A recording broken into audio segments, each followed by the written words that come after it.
Hello everybody and welcome to my channel. Today I have for you a mixed media layout, and I'm going to actually use Nuvo drops as a mixed medium for this layout, and this layout will have lots of layers and textures going on. So I'm using these photos of some little gifties that my daughter received from her significant other, and I want to talk about how people express affection with each other, and you'll see that come out in my title. So I decided to mat these photos together on one single spread, and that's going to be in the center of my layout, and I'm going to bookend it with these two journal cards from, that's a Vicky Bouton product, and so is that pink paper there. And I'm going to zhuzh up these things, to borrow a phrase from another online crafty personality. So I'm going to spice up this layout with lots of texture, and you'll see that as we go along. So I started the base of this layout here just to get an idea about where my mixed media was going to go. And then I put little drops in the corner with my Nuvo bottle to kind of mark my edges. And then I'm just going to smear. So some of the fun of Nuvo drops is to get those perfect round drops, but I'm using this metallic silver and I'm going to smear. And this kind of gives you a little bit of a frosting texture, which is a total another way to use these drops. And I decided I needed it to be thicker and gooier. And part of me really likes the texture of stuff like oil paints or really thick acrylic paints. But I don't have patience for all of that, so I am getting some of that feel with these Nuvo drops. They do dry fairly quickly, surprisingly so. Now I am outlining some of these journal cards with Nuvo drops to keep that color and texture going on other elements of my layout.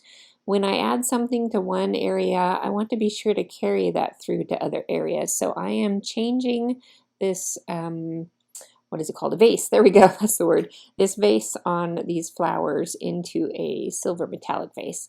I am using this journal card here to outline with the Nuvo drops, and you'll see what I do with that journal card later once it's dry.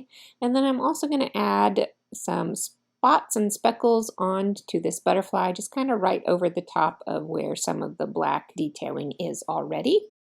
And then once those are done, I'm just going to set them aside to dry for a little while. Now the thicker base texture will take a little bit longer to dry than the other elements do.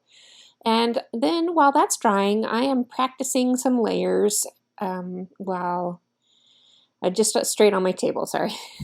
I've got this little pack of journaling cards from Prima as part of this little kit of supplies that I have going on. So I'm pulling out some colors and floral textures that I think will work really well peeking out from around behind this photo.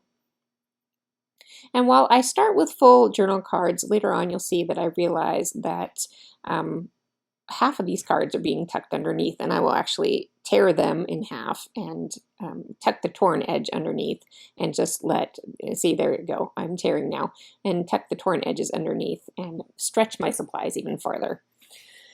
All right, now my Nuvo drops are dry on this part of the layout, so I can start adhering everything down, and as you saw me do there, I am definitely doing more tearing of those layers as I put them into place so that I am not wasting products tucked behind there. And so I have lots of layers built up with all of these little journal cards. And then I want more texture, so I pull in this ribbon. It's just kind of a twill type ribbon and in a nice wide stretch there. And you'll see me trim off underneath the photo because, again, why use the product under there if you're not going to see it anyway? And that will make your supplies go farther. Now, I don't have to worry about that too much as my budget is okay, but those are tips if you're on a tight budget to help stretch your supplies. Now, here I am tying a bow. So I make two bunny ear loops with those bows, and then I will tuck one of the loops through. And if you start with taller loops, you'll have a little bit easier time here than I did. And then notice I wrap the tail back underneath the bow. And this is a trick I've been doing for a while that helps give me a nice, independent, sturdy bow. Now I'm going to pull the tails down to make my bow loops just big enough for my fingers to slide in, because when you pull with those fingers, pull it tight, that'll make your ears bigger. And so if you start with smaller ears and pull it tight, then your ears will end up, your little bow loops will end up about the size that you need them to be. And here is a tip for trimming a little fishtail banner into the bottom. I fold it in half and just cut from the edges up to the middle, and that will give me a nice balanced triangular fishtail to the ends of my ribbon. And I'm just going to glue this in place with a wet adhesive. It does take a bit of adhesive and a bit of time to dry, because that is a very thick element on here. Now I'm coming back to my journal cards now that they're dry, and I am lining them up so that I can see plenty of the element and texture without using too much. And that butterfly, again, because it was going to be tucked under so much, I decided to cut it in half and save the other half for another project. And then I am ready to move on to my title. Now I ran out of E's in this metallic letter set, so I am taking some M's. I cut off the length of the M, and then you'll see me right about, oh, wait for it, right about there, cutting off the serif bit on the font. And the serif bit is just the little extra flourishes to letters, and I cut that off, and now it looks more like an E. So here is that journal card that I started earlier with my Nuvo drops on there, and I'm turning it into kind of a dictionary card, and I use my little black letters to kind of mimic that dictionary look where it says definition, noun, and so on. And then I write out the definition of love language, which is the title of my layout, and how people can express love in different ways, love and affection. And see, there I was trying to get that rest of the butterfly on there, but it just wasn't working. There is not enough room. So I will save it for later for something else. And here I am putting my main title on there. And you will see me later change up the O in love with some hearts, because why not? And also that plays into when I'm adding extra bits into this layout.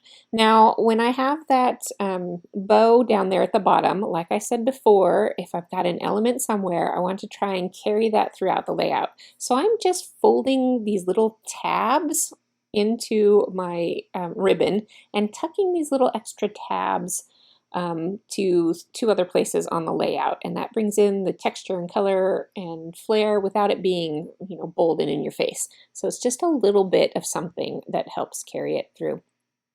All right, so here I am looking at all of my other embellishments that I had in the kit of products that I was looking at, and I decided the wood grain was really going to be the bit I wanted to add the most, because this layout feels very organic with the natural textures of the ribbon and the flowers. And so I'm going to use all of this wood grain in lots of places, glue that all down. And then I turn to this enamel dot product, and I really like these dots. I think they're a Pebbles product, and they're kind of flat. They're not as round. And at first I didn't think they were going to work. I thought they were kind of too bold, but I pulled in colors from that butterfly journal card with the teal, because that was kind of the only place that color was hiding out. So I pulled that color in and kind of spread it out a little bit more around the layout. And then some of the other colors from the photos I also pulled in to spread them out a little bit more. And that added just, you know, subtle touches that kind of make a difference to things. So here is a little bit of the closer look at that, and I will have a view of the still photos for you. I hope you enjoyed this video, and if you did, please do give me a like, because that does help my channel. And if you want to see my future videos, go ahead and subscribe. I will be back later this week with a couple more videos for you. I will have my SCT sampler kit unboxing and project video, and then on Friday I do my free Cut File Friday project. So if you enjoy cut files on your crafts, then you can check that out. So thanks for joining me, and I will see you next time.